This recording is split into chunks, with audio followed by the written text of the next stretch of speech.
عمران خان صرف P T I کا نہیں، صرف پاکستان کا نہیں، بٹ صرف مسلم دنیا کا نہیں، ساری دنیا کا گلوبل لیڈر ہے وہ.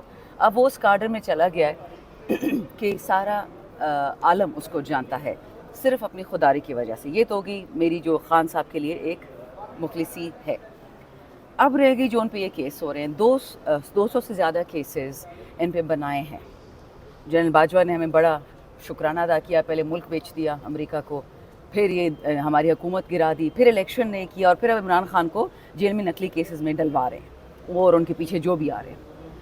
اب دیکھیے گا یہ کس کو خوش کر رہے ہیں. آج تو جنرل نہیں کیا نام ہے بندہ، زلمے خلیل زاد، اس نے تو صاف صاف بول دیا کہ جو پاکستان میں ہو رہا ہے لوگوں کے خلاف، ایم این ایز کے خلاف، ایم پی ایز، سینیٹرز کے خلاف، عمران خان کے خلاف، اس کو ہم نہیں سپورٹ کرتے، اور نئی ایڈمنسٹریشن آتے ساتھ ہی ہمارا لاہ عمل بدلے گا. تو یہ تو ان کے لیے گھنٹی بج گئی. اب تو بائیڈن بابا چلا گیا، ان کو تو بچانے والا کوئی نہیں ہے. یہ ڈیسپریٹ ہو گئے ہیں کہ خان کو کسی نہ کسی طریقے سے ہم نے فارغ کرنا ہے. کل آپ نے علیمہ خان صاحبہ کی بھی وارننگ دیکھی کہ خان صاحب نے جیل میں خود کہا ہے کہ یہ کوشش کر رہے ہیں کہ جس طرح امریکہ کے کہنے پہ محمد مرسی کو اللہ بخشے اس کو جیل میں ہلاک کر دیا گیا تھا، اسی طرح یہ لوگ کوشش کر رہے ہیں کہ کسی نہ کسی طریقے سے خان صاحب کو اڈیالہ سے لے جا کے ملٹری کورٹ لیا جائے. بہانہ ہے یہ ملٹری ٹرائل، اس میں کوئی صداقت نہیں ہے، کوئی قانون، کوئی آئین، کوئی شک نہیں چلے گی.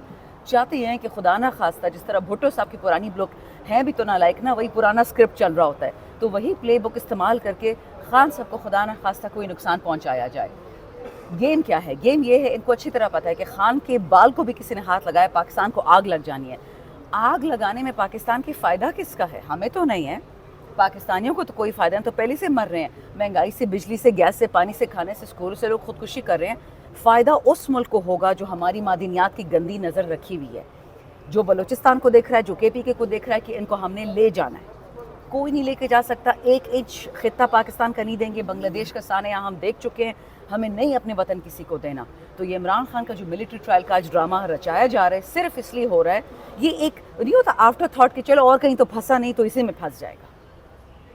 میڈم، پارلیمنٹ کی جو بے توقیری ہوئی ہے اس پر آپ کیا کہیں گے؟ حکومت کا تو سٹانس ہے، وہ کہہ رہے ہیں کہ جناب نہ تو کوئی اندر آیا، نہ کسی اس طرح سے کوئی گرفتاری ہوئی جس طرح سے عطا تارڑ کل کہہ رہے تھے، جبکہ آپ کا تو موقف بالکل ان کے برعکس ہے. پارلیمنٹ کی کیا بے توقیری میں آپ کو یاد دلاؤں. چھانگا مانگا 1997 شہباز شریف کا الیکشن، کہ جب ڈبے بھرتے تھے یہ لوگ اس کے لیے، اور جو میجسٹریٹ کہتا تھا کہ نہیں میں ڈبے نہیں بھروں گا، ڈبے کے ساتھ میجسٹریٹ کو بھی لے جاتے تھے. پارلیمان کی بے توقیری، جب یہ لوگ پارلیمان سے پہلے سپریم کورٹ، جب یہ نواز شریف کے غنڈے چڑھ گئے تھے سپریم کورٹ پہ، وہ کسی کو نہیں یاد، اور وہی غنڈے پارلیمان میں بیٹھے ہیں. اس سے بڑی بے توقیری ہو سکتی ہے؟ پارلیمنٹ کی بے توقیری. ان لوگوں نے عمران خان کو ہٹانے کے لیے امریکہ سے پیسے لے کے ایم این ایز اور ایم پی ایز کو خریدا بھیڑ بکروں کی طرح. سینیٹرز تو ویسے ہی بکتے تھے نا 40-50 کروڑ پہ، اس کی منڈی لگا دی ان لوگوں نے. پارلیمنٹ کی بے توقیری اس دن ہوئی تھی جب ایک 16 ارب کا چور آپ نے پرائم منسٹر لگا دیا. وہ آدمی جو اپنی بیوی کو شہید کرتا ہے اس کو آپ نے پریزیڈنٹ لگا دیا.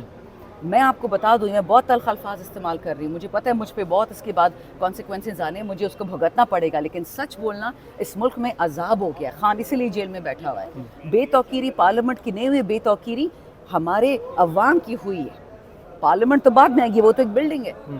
جن لوگوں نے ہم جیسوں کو ووٹ دیا، جن غریبوں نے مر کے 8 فروری کو نکلے ہمیں عزت دینے کی کوشش کی، ان کے نمائندوں کو اٹھانا مطلب آپ نے پر ایم این اے 10 لاکھ لوگوں کو اٹھا لیا اور جیلوں میں ڈال دیا.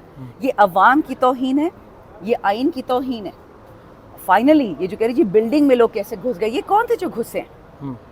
رات کی تاریکی میں چوروں کی طرح لائٹیں آف کر کے، ماسک لگا کے. شرم کرو. دروازے توڑ کے مولانا نسیم تہجد پڑھ رہے تھے، اس کو اٹھا کے لے گئے.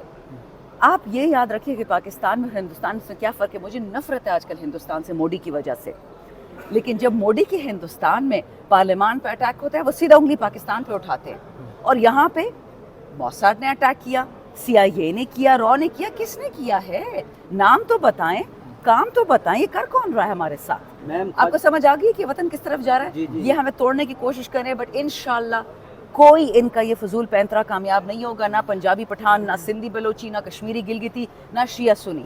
کرما میں ان لوگوں نے آگ لگائی ہوئی. یہ سارے تانے بانے آپ جوڑے تو آپ کو بات سمجھ آئے گی کہ یہ نشانہ پاکستان ہے. عمران خان صرف بہانہ ہے. لیکن خواجہ آصف کہتے ہیں کہ اگر یہ علی امین گنڈا پور ایسی زبان استعمال نہ کرتے تو ایسا وقوع نہ ہوتا.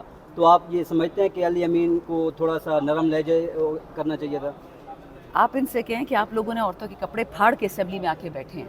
خواجہ آصف وہ آدمی جو کہتا تھا کہ فوج نے پاکستان کی عوام کی ہڈیوں کا جوس پی لیا ہے اور یہ اب ڈیفنس منسٹر بن گیا. اس کو تو بات کرنے کی اجازت نہیں ہونی چاہیے. علی محمد کا بھی اس کو غصہ نہیں آتا. اس دن کھڑے ہو کے اس نے بولا خواجہ آصف کو کہ آپ تو وہ کہتے تھے ڈیڈی ڈیڈی باجوہ صاحب عثمان ڈار مجھ سے جیت گیا مجھے ایم این اے بناؤ, ڈیڈی ڈیڈی یہ کرو وہ کرو. اب فائنلی آپ لوگوں نے ریحانہ ڈار کے کپڑے پھاڑ دیے ایک بزرگ عورت کے, اور تم بات کرتے ہو. تو یاد رکھے بات وہ کرے گا جس کی اوقات ہوگی بات کرنے کی. یہ علی امین پہ کیا انگلی اٹھائے گا؟ پہلے اپنے گریبان میں تو جھانکے. میڈم کوئی بھی صاحب یہ بتائیے گا کہ جی جو 8 گھنٹے علی امین گنڈا پور غائب رہے, پتہ چلا کہاں گئے تھے, کس نے غائب کیا تھا؟ اور نون لیگ کا میڈیا سیل جو خبریں پھیلا رہا ہے وہ کہہ رہا ہے کہ بڑی مار کٹائی ہوئی ہے, بڑی ان کی 2-3 دن حالت تشویشناک رہی ہے, جس کی وجہ سے وہ منظر عام پہ غائب رہے, میڈیا کے سامنے نہیں آ رہے تھے. جبکہ کچھ یہ کہتے ہیں کہ وہ مینج بھی ہیں ان کے ساتھ گفتگو شنید. بچے نون لیگ تو میں بتاتی ہوں, نون لیگ وہی پارٹی ہے جو 17 سیٹیں جیت کے اپنی سی ایم بنا لی ہے, وہی پارٹی ہے جو نیشنل اسمبلی میں 40 سیٹوں کے ساتھ پی ایم بناتی ہے. ان کی ہر بات جھوٹ سے لیس ہوتی ہے, ان کی ہر بات پاکستان سے غداری سے لیس ہوتی ہے. ان لوگوں نے کتنے آرمی کے جرنیلوں کو تھریٹن کیا. نواز شریف کا ریکارڈ دیکھ لیں. ختیجہ شاہ کے نانا کا جو بغض تھا وہ مریم نے نکال لیا, ختیجہ سے اس کو جیل میں ڈال دیا. یہ یاد رکھیں, یہ نہ وطن کے ہیں, نہ یہ فوج کے ہیں, نہ یہ پارلیمان کے ہیں, نہ وطن کے, نہ امن کے, کسی کے بھی نہیں ہیں. ان کے کہنے سے کیا ہوتا ہے؟ جھوٹے ہیں سارے. قرآن پہ یہ فارم 47 والے 9 فروری کی جو اولادیں ہیں آئی ہیں, نیچے اوپر بھی قرآن بیٹھا ہوا ہے, قرآن پہ ہاتھ رکھ کے حلف لیا ان لوگوں نے کہ جی ہم جیت کے آئے ہیں. ان کی کیا بات کا وزن ہوگا؟ میں بار بار آپ سے کہتی ہوں, عطادار نے یہ بولا, فلانے نے یہ بولا, بولتے رہیں. وہ تو یہ بھی کہتے ہیں بڑے قابل فاضل ہیں. 2 سال میں جو پاکستان کا حال ہوا ہے آپ سب نے دیکھ لیا, سب نے ایکسپیرینس بھی کر لیا ہے. جو یہ جھوٹ اور کیچڑ خان صاحب پہ ڈالتے تھے, وہ آدمی جس نے کرونا میں لوگوں کو روٹی پہنچائی, دوائی پہنچائی, صحت پہنچائی, ایکسپورٹس ہماری بڑھ گئی, اس کو جیل میں ڈال دیا اور چور کے بچوں کو لے آئے. تو آپ نے دیکھ لیا ڈالر کدھر ہے. بجلی کا بل آپ میں سے کون سا بندہ دے سکتا ہے؟ میں تو نہیں دے سکتی. کوئی بھی سیاسی جماعت کبھی بھی مذاکرات کے دروازے بند نہیں کرتی, جبکہ خان صاحب کا تو اب کلیئر کٹ انہوں نے سٹانس جو اپنایا ہے کہ مذاکرات نہیں ہوں گے, کسی کی صورت بھی نہیں ہوں گے. کیا دیکھیں اگر ان کی نیت ہے کہ خان صاحب کو خدا نہ خواستہ ختم کرنے, مرسی کی طرح سے ہم کیا نیگوسیشن کریں؟ -1 کی نیگوسیشن ہوگی نا کہ خان نہیں ہوگا تو جانشین کون ہے. لعنت ہے سے نیگوسیشن میں کہ ہم جانشینوں کی بات کریں. خان ہے, میں نے پہلے بھی کہا تھا اس دن خواجہ آصف نے میری پیروڈی کی 3 دفعہ اسمبلی میں کہتا ہے کہ خان ہے تو پاکستان ہے. کس نے کہا تھا؟ میں کہہ رہا اپنی آواز تو ٹھیک کر لے. تو ڈیفینس منسٹر تو آپ کو زیب دیتا ہے کہ آپ اس لہجے میں بات کرو, بٹ میں نے کہا میں نے بولا تھا دوبارہ بھی بولوں گی, کیونکہ اب دنیا کو پروو ہو گیا. سعودی آپ کو 1 روپے نہیں دے رہی ہے, امریکہ آپ کو 1 روپے نہیں دے رہے, چین آپ کو 1 روپے نہیں دے رہی ہے. پاکستان کی بقا و سلامتی اکنامک ڈیولپمنٹ پہ ہے. عمران خان آئے گا تو پیسے آئیں گے تب پاکستان بچے گا. یہ کیوں نہیں سمجھتے ہیں؟ اپنے ان کے جو اربوں ڈالر پڑے ہوئے ہیں لندن میں, نیو یارک میں, وہ لے آئیں پاکستان, ٹھیک ہے, پھر ہم ان کو ماننا شروع کر دیں گے کہ پاکستان کے سگے ہیں. لیکن علی امین